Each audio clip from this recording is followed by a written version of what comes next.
This isn't the kind of video I usually make. I try to stay focused on education, history, and practice, not modern politics. But sometimes staying silent isn't neutral. It's a choice.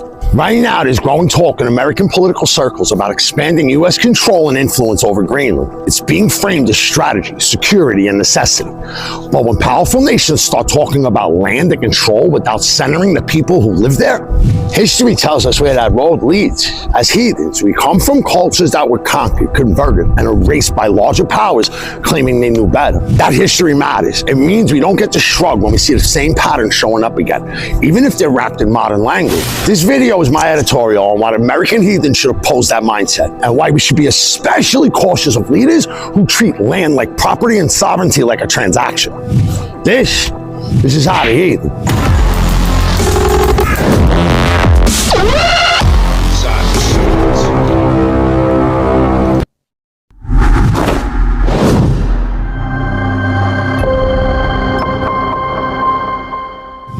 Right now, the conversation around Greenland and U.S. politics is being framed almost entirely through power and control.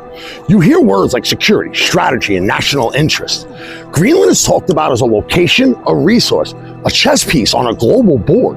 What's missing from that conversation is consent. Greenland is not an empty space. It's not a backup plan. It's home to living people with their own government, their own culture, and their own right to decide their future. When American leaders talk about control or ownership, even casually, that should set off alarm bells for anyone who understands history. And here's where this connects to U.S. politics even more broadly. At the same time we're having this conversation about Greenland, the United States is deeply engaged in debates about immigration, border, and law enforcement. We justify harsh policies by saying that laws matter, sovereignty matters, and permission matters. These same people saying you can't cross a border and claim control over land that isn't yours is doing exactly the same thing. Because when that conversation turns to Greenland, the logic suddenly gets flipped. Now it's acceptable to talk about influence without invitation, about control without consent, about moving into someone else's home because we're powerful enough to do it or scared enough to justify it. That contradiction matters. If we truly believe borders, sovereignty, and self-determination matter, then they matter everywhere, not just when it's convenient or when the people affected are far away and easy to ignore. This isn't about predicting the future or claiming something has already happened. It's about recognizing a mindset, one that treats land as something to be managed and people as obstacles to strategy. And that mindset is exactly where injustice starts.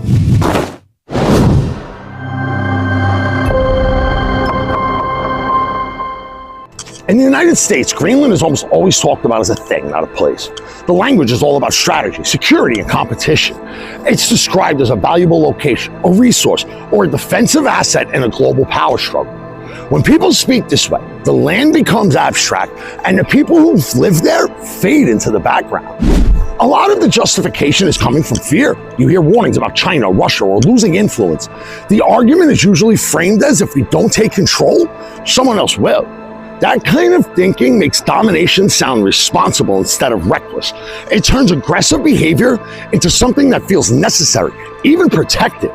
Media coverage and political commentary often treat these ideas casually.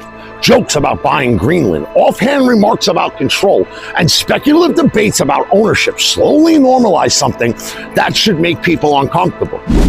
When the conversation stays abstract long enough, the idea of taking control over another land starts to feel normal. What's missing from most of this discourse is the voice of Greenlanders themselves. There's very little discussion about consent, self-determination, or what the people who live there actually want. And that absence matters, because when people disappear from the conversation, it becomes much easier to justify decisions that affect their lives without their permission.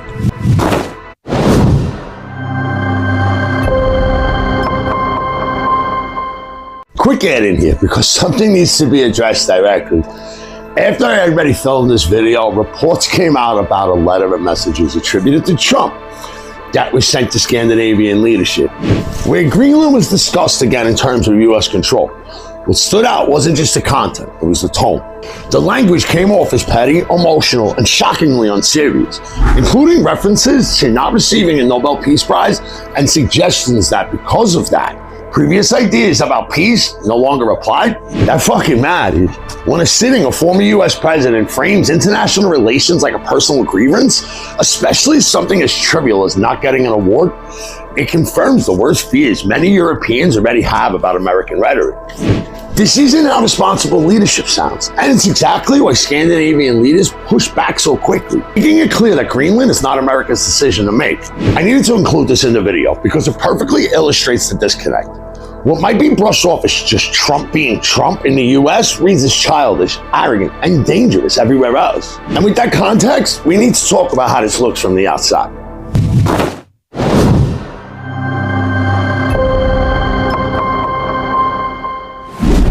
When you step back and look at this from the outside, the American conversation around Greenland sounds very different. Denmark and Greenland already have a long and complicated history. Colonial history that shaped who they are today. What might feel like casual strategic talk in the US can come across as arrogant, dismissive, or even imperial to those watching from Scandinavia. Greenlanders themselves are very clear. They want self-determination, but that doesn't mean that they want to break away entirely.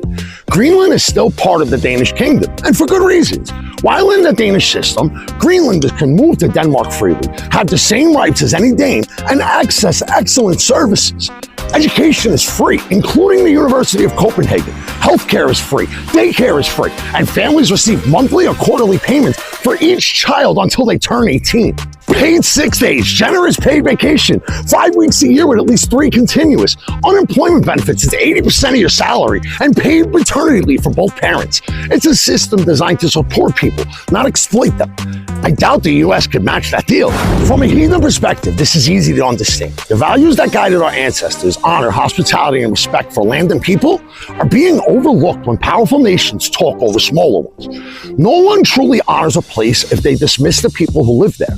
The land and the people are inseparable, and any attempt to control one without acknowledging the other is dishonorable. If we ignore that, we repeat the same mistakes of the past, the same mistakes that allowed Christianity to conquer and erase the culture of the ancestors. Recognizing this isn't just history, it's a call to see the world clearly today and act with integrity.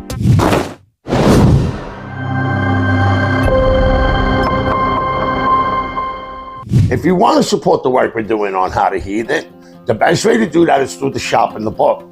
Hope and I make everything ourselves, from handcrafted beard oils to pyrographic wood art and resin art pieces. Nothing is mass-produced, nothing outsourced. Every item is made with care, and every purchase directly supports the channel and the content you're watching right now. And if you haven't picked it up yet, my book, The Modern Havamal, is available as well. It's modern heathen wisdom written for modern life, practical, honest, and rooted in values instead of fantasies. Links to the shop and for the book are in the description. If you believe in independent heathen voices and content that isn't watered down, this is how you help keep it going. Thank you for the support. I really appreciate you, truly. Now back to the video.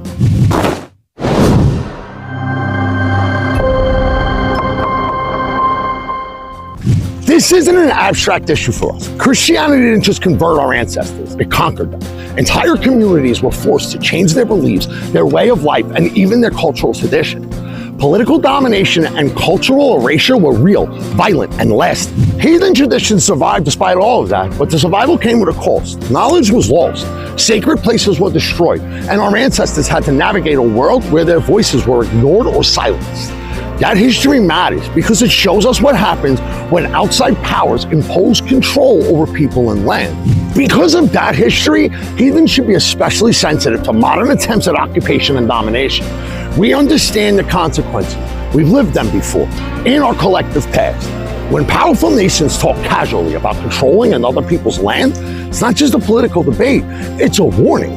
If we don't oppose it now, if we shrug and treat it like someone else's problem, we're ignoring our own history. We're forgetting the lessons our ancestors fought and died to preserve.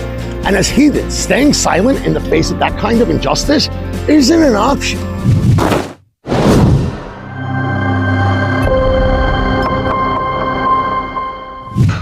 When you look at the way Trump is talking about Greenland right now, it's clear that the focus is on power and control, not consent, honor, or assisting people. Land is being treated like an asset, a strategic piece to be bought, influenced, or dominated. The people who live there are an afterthought, and if they're considered at all, That's the opposite of heathen values. Heathen traditions have always emphasized responsibility, wisdom, and honor alongside strength. Might alone is never enough. Leaders are judged not just by what they can take, but how they treat others, how they respect boundaries, and how they honor agreements. When someone talks about taking control over a land without invitation, that's power without wisdom. And power without wisdom is dishonor. And this isn't about political parties, it's about principles. Any leader in any time who treats nations and peoples like objects fails the heathen test. We don't get to turn a blind eye when someone in power is talking about concerting control over others, especially when the consequences echo the same patterns of domination and conquest that the ancestors endured. For American heathens, this is a clear line. Supporting policies or leaders that normalize domination over another people isn't just bad politics. It's a betrayal of the values of our faith is built on. Strength without honor, knowledge without restraint, influence without consent. These are exactly the things we oppose in our rituals, our stories, and our daily lives.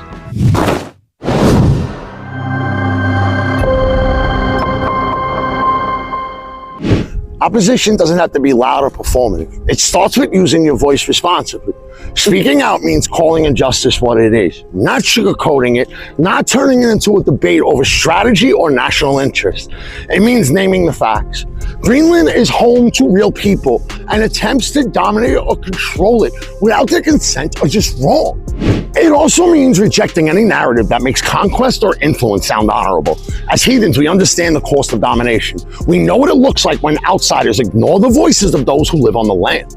We know what happens when strength is valued over wisdom and power is valued over honor. Supporting that kind of mindset is the opposite of our path. Centering the voices of Greenlanders is another way to act with integrity. Listen to what they say, share their perspectives, and make sure the world knows they are not objects to be moved or controlled.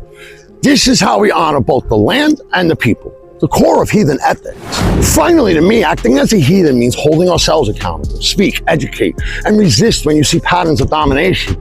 This is our responsibility, not just as Americans, but as heathens who carry the lessons of the ancestors and the wisdom of our gods. Standing silent in the face of injustice is not an option.